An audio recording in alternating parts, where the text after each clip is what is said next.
তোমরা এখান থেকে চলে যাও ঠাকুর, আমরা এখানে পুজো করতে দেব না। ও রামপ্রসাদ, রামপ্রসাদ দেখছো কি কাণ্ড হচ্ছে? এরা তো নিজেদের মধ্যে লাটালাটি শুরু করে দিয়েছে। আমি একটা কথা বলি, এটাই আমাদের সুযোগ। চলো চলো আমরা পালাই, চলো চলো এসো এসো। না ভজনা, আমি ভীরু নই, আমি পালাবো না। যেভাবেই হোক এদেরকে থামাতে হবে। আর তাছাড়া তুমি শুনলে না, এদের অনেকের সন্তান নাকি নিখোঁজ। সেই হারানো শিশুগুলিকেও তো উদ্ধার করতে হবে ভজনা।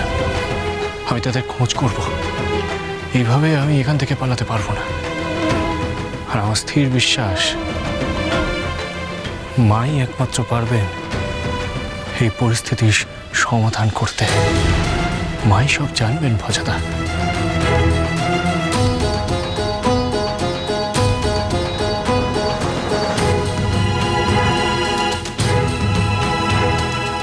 মা, পাখো, আমি জানি না যে তুমি কি কারণে ক্ষুব্ধ হয়েছো এদের উপর, কিন্তু এরা যে অবোধ মা, নিজের অবোধ সন্তান জ্ঞান করে তুমি এদেরকে ক্ষমা করে দাও গো মা, ক্ষমা করে দাও গো। এদের এই লড়াই তুমি থামাও মা, থামিয়ে দাও মা।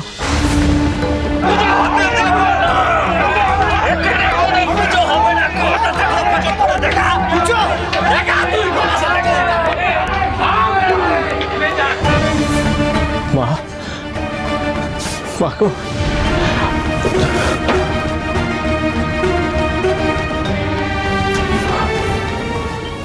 মা তুমি এদের বিরোধ থামাও মা, তুমি এই লাঠালাঠি বন্ধ করো। মা গো, এরা যে অবোধ, এটা কেউ স্বাভাবিক নেই মা। নইলে কি আর তোমার পুজো নিয়ে এমন মারামারি করে, এমন লাঠালাঠি করে কেউ?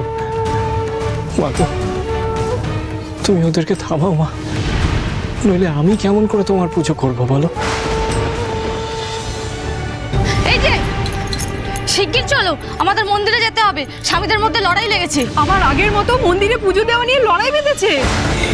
হে ভগবান, আগেই আমরা গ্রামের ছেলে মেয়েদের হারিয়েছি, আবার আমাদের স্বামীদেরও হারাতে হবে। চলো চলো তাড়াতাড়ি চলো চলো চলো চলো চলো। পুজো হতে দেব না, পুজো হতে দেব না। তোমরা এখানে কি করতে এসছো? যাও এখান থেকে। আমরা সবাই চাই মায়ের পুজো হোক। আমাদের যা ক্ষতি হওয়ার তো হয়েছে, এই মাতৃসাধক যদি পুজো করে মাকে সন্তুষ্ট করতে পারে, তাহলে ক্ষতি কি? এই সহজ কথাটাই তো কেউ বুঝতে চাইছে না। মায়েরা যেমন বলছেন, ঠিক তেমন ভাবেই একবার রটন্তী মায়ের আরাধনা করে দেখাই যাক না। না, কখনো না। পুজোয় যদি আবার বিঘ্ন ঘটে, মা আবারও সন্তুষ্ট হবেন, আবার আমাদের দুর্ভোগ বাড়বে। কিছুতেই আমরা এখানে পুজো করার অনুমতি দিতে পারবো না। অনুমতি দিতে পারেন না মানে? আমাদের মায়েদের কি কোনো কষ্ট নেই সন্তান হারানোতে? আমরা পেটে ধরেছি তাদের, 10 মাস 10 দিন আমাদের শরীরে থেকেছে সে। আমাদের থেকে বেশি কষ্ট কার হয় শুনি? পুজো হবে, ঠাকুর পুজো দেবেন। আমরা আর একবার দেখতে চাই, শেষ চেষ্টা করে। কি যাতা বলছো? তোমরা এখান থেকে চলে যাও, এ পুজো হবে না।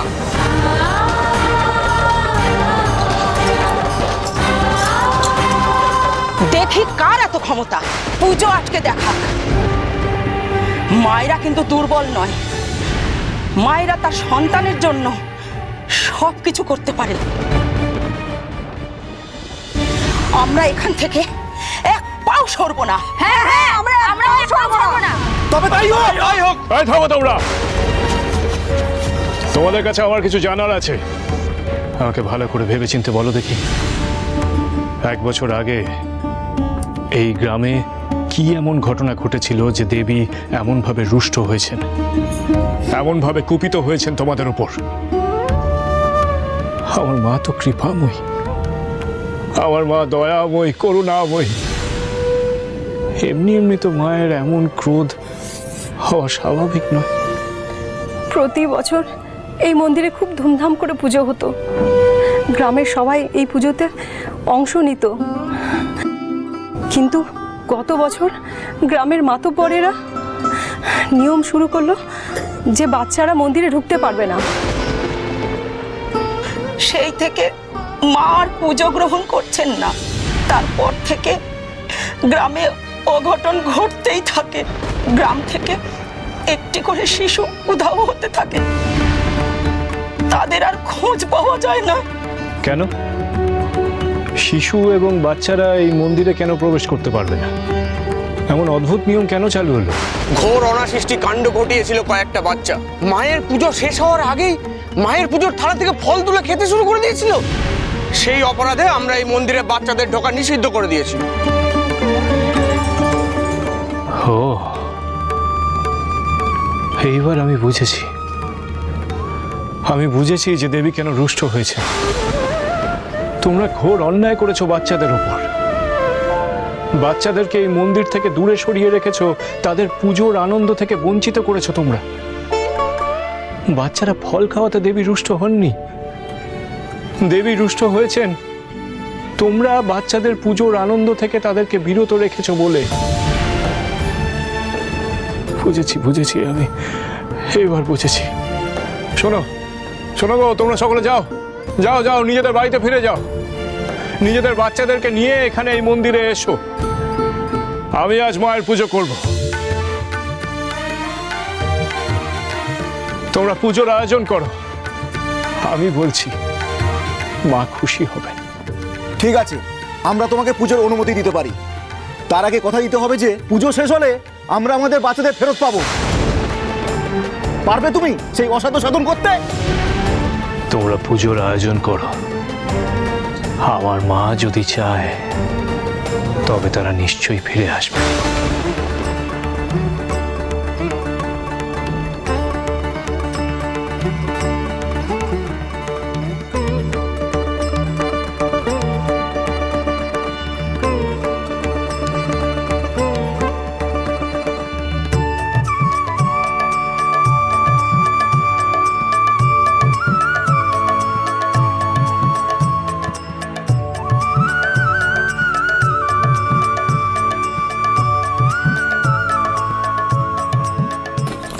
রামপ্রসাদ, বলছি কাল থেকে তো পেটে কিছু পড়েনি, খুব খিদে পেয়ে যাবো।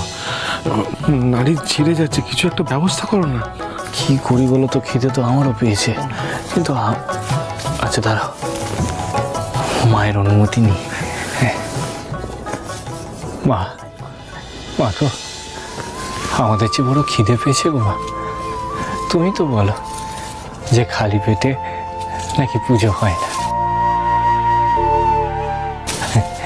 সে পুজো নাকি পুজো নয়। তবে কেন অভুক্ত থাকি বলো দেখি মা? তোমার একটু ফল খাই।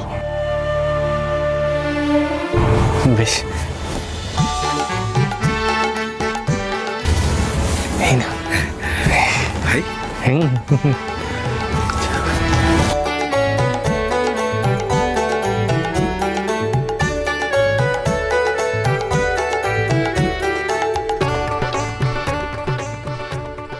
দেখো দেখো, তোমরা দেখো কেমন পূজারীকে ধরে নিয়েছে ওরা।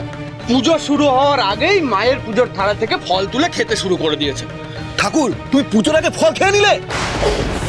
হ্যাঁ গো, মায়ের অনুমতি নিয়েই খেয়েছি। আমি মায়ের ভোগের থালা থেকে ফল খেয়েছি বলে যদি মা কুপিত হন তাহলে তার সম্পূর্ণ দায় আমার। মা যদি আমার পুজোতে তুষ্ট না হন তবে তোমরা যা শাস্তি দেবে আমি তা মাথা পেতে নেব। বেশ, আমরাও দেখবো তুমি কত বড় মায়ের সাধক।